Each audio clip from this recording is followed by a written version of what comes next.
Well, hey guys, I'm actually going to steal part of this video out of another video, but I wanted to do another timing, injection pump timing video. Just there's more guys on here and some new guys on here that aren't watching the older content, so I wanted to just show you guys. Now, when you're setting up the timing on these things, it's not rocket science. I'll show it later in the video, but one thing I didn't touch base on, that being this engine was already set at top dead center. Now, if you want to see the build on this engine is the P-Pump Rebuild Series, or I should say the 12 valve Cummins Rebuild Series, and I go through doing pistons, rings, all that stuff. But anyways, and rebuilding the head, the whole process properly. So anyways, it was already at top dead center, but what I do on it, if you have a harmonic balancer on here, what I do is I mark the harmonic balancer, like kind of like I have on the crankshaft here, the little black line. So when you get it to top dead center, so it's easy to go back and forth, and you can catch top dead center over and over again. But what I do is I do the mark on the harmonic balancer. If you have a crank sensor, you can mark it just around the crank sensor, and then you can bring it back to the same spot. Close enough for what you got, for what most people are doing. You don't need to have, crazy accuracy as far as that goes.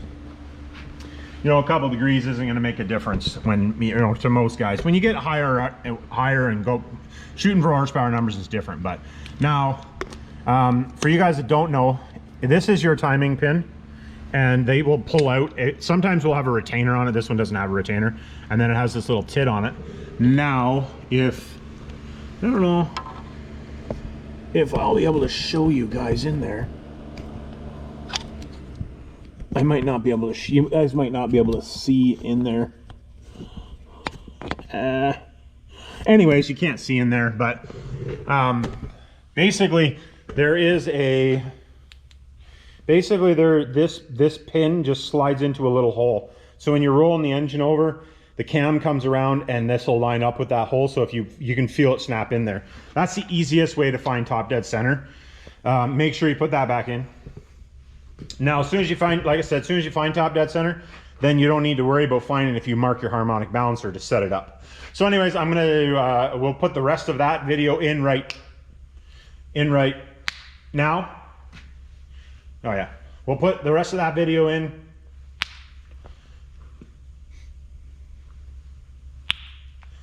Well, now that you guys seen that part of the video, I appreciate you guys watching. If you have any comments, questions, and all of that stuff, hit me down below in the comments, and we'll catch you guys on the next one.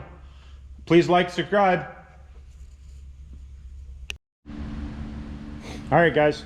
So, being we know the pump is at 12.5 degrees right now. Well, we don't even need to know that really when it comes down to it. I'll show you quickly two different ways, but right now we know the engine is at top dead center because we had it pinned, so the engine is at top dead center. Now, if you pull this delivery valve out, because I personally am not a fan of the magnet on the harmonic balancer, and the reason for that is that I've been burnt a few times and timed things thinking that and timing pumps to find out that the pump wasn't pin timed properly, so it was at like 6 degrees and I thought that was 6 and I thought that was 12, so I've been burnt.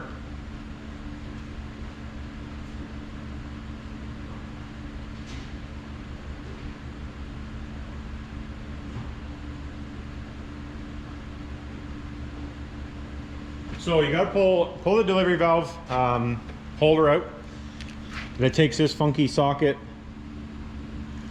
For the guys that have never seen it before, it's like it's a little spline. It's a spline socket. It's designed for doing this. Pull the delivery valve out. Want to make sure your magnet is clean when you do this. So there's the delivery valve. Now, what I'm going to do,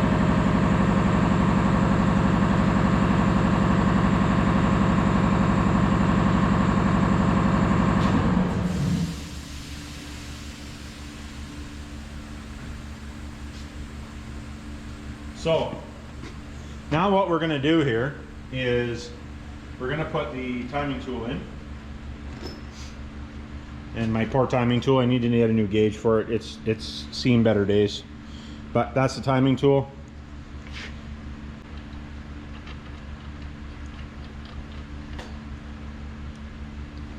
So that's the holder for it, and then we're going to put this in there. So we'll see where the pump obviously is not timed. I can tell it's not timed by looking at it, but that's easy for us to do. So I've actually seen these now. I built one of these years ago. Basically all it is a nut with a bolt in the middle of it, which I am going to make some more, but anyways, this is beside the point. So the engine we know is at top dead center. So what we're going to do is this goes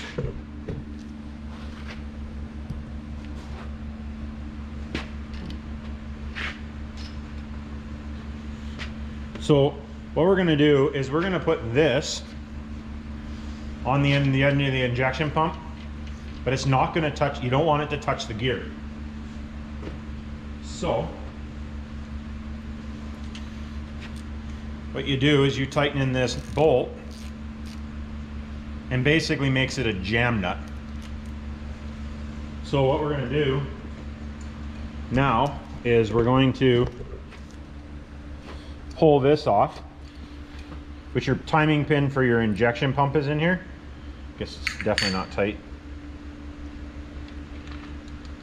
So, and that's how I knew that it wasn't pinned. But now what we're going to do is we're going to bring this up. I guess we might as well just time it properly, I guess. So right now we're at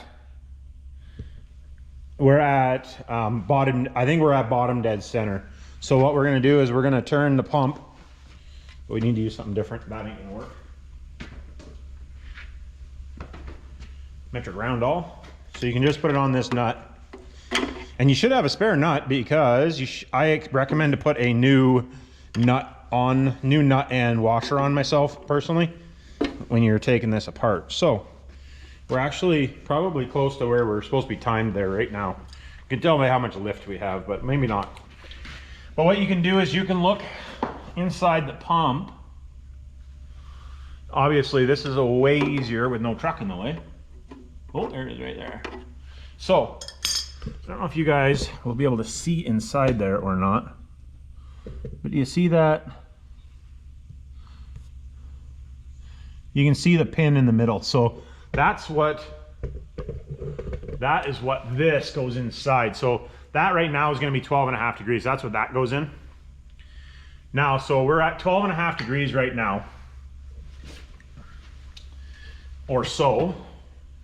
If we look at our timing sheet, which my timing sheet has been around for a long time. I actually need to print off a new one,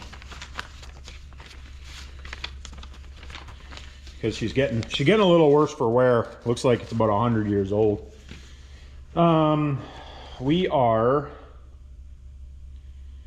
at, so our 175 horse pump, we are going to be at 224 is what we should be at. So 224, what we're going to do is we're going to turn the pump down. Let's use the big one. We're going to turn the pump down. So you're going to go counterclockwise until you get to base. So there's base, bottom of the cams, the injection pump cam. So you're on the bottom of the lobe, or you're on the neutral part of the lobe. So we are right now still at 100 thou on our gauge. So we know our gauge isn't bottomed out. So now we're going to come up 224 thou. So there's 1, 2, 24. So there's 20, if it'll stay there for me. There's 25. So now we should be inside our window, just to show you guys. So that's 12.5 degrees there. We have it back into a window. You can see it in there. So now, obviously, we want a little bit more timing. So, and then doing this without this tool isn't that hard. It's just that you have to roll the motor over so you can go counterclockwise to bring the pump down, figure out where your base is, figure out what your timing is, and then you pop it off, readjust. I do have a video on it, which I'm actually going to redo the video again because I don't like the video. But so we're at 12.5 right now, and I would like to be at 18.5. So we need to go to 2-inch 72 thou, or sorry, 2-inch 272 thou lift. So we're gonna go 272. So this is the hard part now. Is that you want to loosen this down and move this off.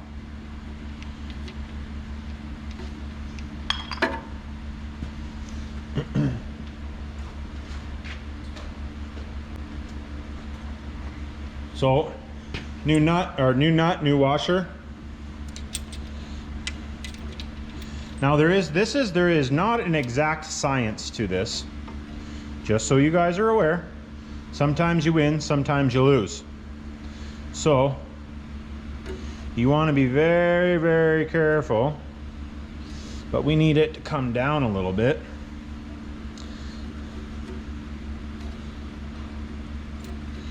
So sometimes you got to monkey with it a little bit.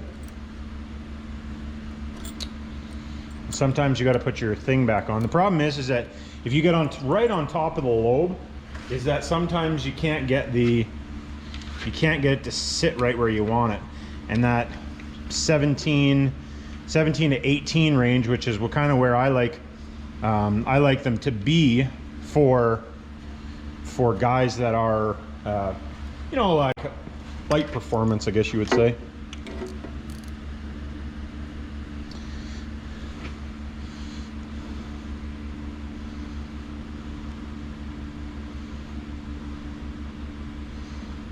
That's the reason that I like this, is that I can get it right where I want it, and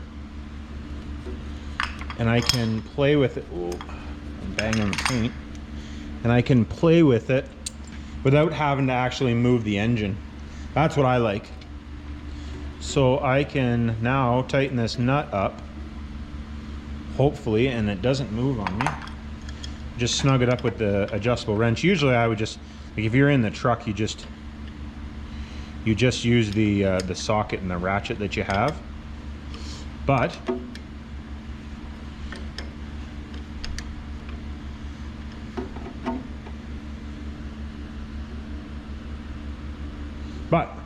that is literally all it takes to do it if you have one of these.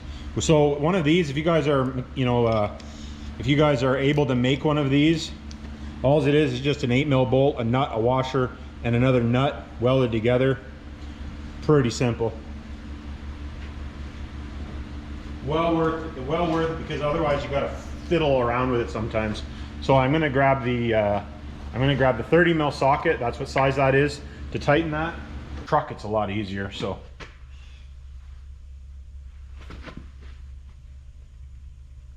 there we are. But it's hard when it wants to move around on the engine stand on you. So you just want to be careful that your engine's not moving around too much.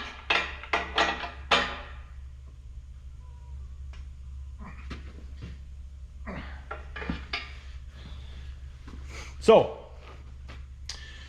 basically all we got to do is do everything in reverse. So now we are, well, I guess we could actually check just to make sure that we're actually timed. But I'm pretty good. I'm not too worried about it, but what we'll do is we'll bring it down to below base. So we'll bring it to base here now.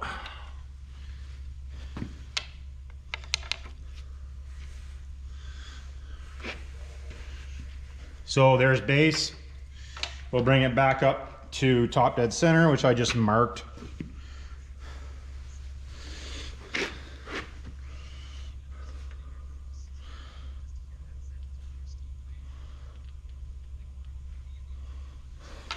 So we're at the same spot as where we were. We're 2 thou short, which is going to make us like 18. So I'm more than happy with that. 18's good. It's a good number. I was shooting, in my head I was shooting between 17 and a half and yeah, 17 and a half and 18 and a half is what I was shooting for. So we hit the mark where I wanted to shoot anyway. So that's literally all you have to do. So you just turn the engine counterclockwise until you hit bottom dead center, bring it back up. So you're gonna go clockwise, which is gonna bring the plunger back up to your desired lift. So at whatever you're pinned here to top dead center, you're good to go. So we got that set. I'm gonna put this plug back in, just goes inside. Make sure, if you do have, make sure you don't leave that in there because you can wreck stuff. I showed that in another, actually I think it might've been an Instagram post actually. This was actually, I think, a pump that had that in there and we got it replaced. It is expensive to have it replaced for no reason because I never use it. So I wish they would have, I wish the injection pump company would have actually called me before they brace a $375 lever that I don't use. That would have been handy. But anyways, rant over. So we'll pull these out. And like I said, now at this point, we are just going to pull this stuff out. But like I said, if you have one of those nuts, I am going to build some, but I got to get the sanding blocks completely finished. I got them all painted today. I just got to get them all bolted together for you guys that want them. I got a bunch of guys that wanted them. So I actually got I have one left. Well, I got a couple guys that haven't emailed me back yet when I give them the shipping quote. So I'm just waiting for them, but I'm classifying them as sold as the shipping isn't that much. So, and then make sure that you watch when you're doing this, that you don't lose this. And there's lots of times washers on top of it. You want to make sure that you're paying attention and do not lose that stuff, because if you do, it's not a good time. And don't mix it up. Keep them in, like if you're changing your delivery valves, which we might actually do on this one, but we'll see when we have it running, what it sounds like. We're not looking to make a boatload of power with this thing. So we don't need to put them in there, we won't. We'll see how it runs. And the guy that it's going to, he's honestly he's not looking for an actual horsepower number. I think anyway, I'm not sure. I honestly not 100% sure where it's going to end up. I think that I know where it's going, but I don't know. It could go somewhere else. But I'm building it to make about 300 horsepower at the wheels. So now doing the delivery valve holder, you're supposed to do a preload of 30 foot-pounds. So you do there's 30 pounds, and then your torque is 85. Those I do like to torque because they are technically, torquing them does change change spring pressure. So that basically, other than I'm going to put the injection lines on there loose. It's just like I did these ones because I still got to put the return line in, but I painted the return line and it didn't turn out. So I'm going to have to repaint it, but I just want to put the lines on there. And then, yeah, basically all we got to do is we get the valve covers on this, the front cover, the harmonic balancer, hopefully it was on back order, so I don't know. Hopefully it's here in the next couple weeks. This weekend, hopefully I can build the stand to set this baby on. Basically, I'm just gonna build a stand that it's actually gonna bolt to for shipping, but what I'm gonna do is I'm gonna mount wheels to it as well. The wheels will probably just fall off when you lift it, I think, and then it'll be just like a skid. You'll be able to bolt it down to a skid. But then we can run it on that. So that'll be cool. I'd like to get it running. And it'll be cool for the video too. You have it running on the floor. So anyways, as much as you guys don't need to see me putting another set of lines on, it's the same as doing the other line as I did these lines. So what we'll do is we'll like, subscribe, hit me down in the comments if you got any comments, and we'll catch you on the next one. Oh, actually, for you guys that are still here, question, do you want me to do, this engine doesn't need it, but what do you guys want me to do? A big fuel line kit on this? So a big fuel line kit would be, you're gonna up your fuel line going from here to your injection pump, from your lift pump up to here. And I could actually even upgrade the sizes in the fuel filter housing. I'm gonna run just a stock style filter. Stock style, no drain. I don't think it needs a drain on it, but when it goes in, I always recommend to guys to put an extra fuel filter on anyway. One pre-filter, myself, or pre-pump, sorry, not pre-filter, pre-pump. But let me know what, if you guys want me to do an upgrade fuel line on this. Like I said, it's not needed for this, but I could do one on it just so you guys can see what I'm talking about if you want. So let me know in the comments. All right, catch you guys later.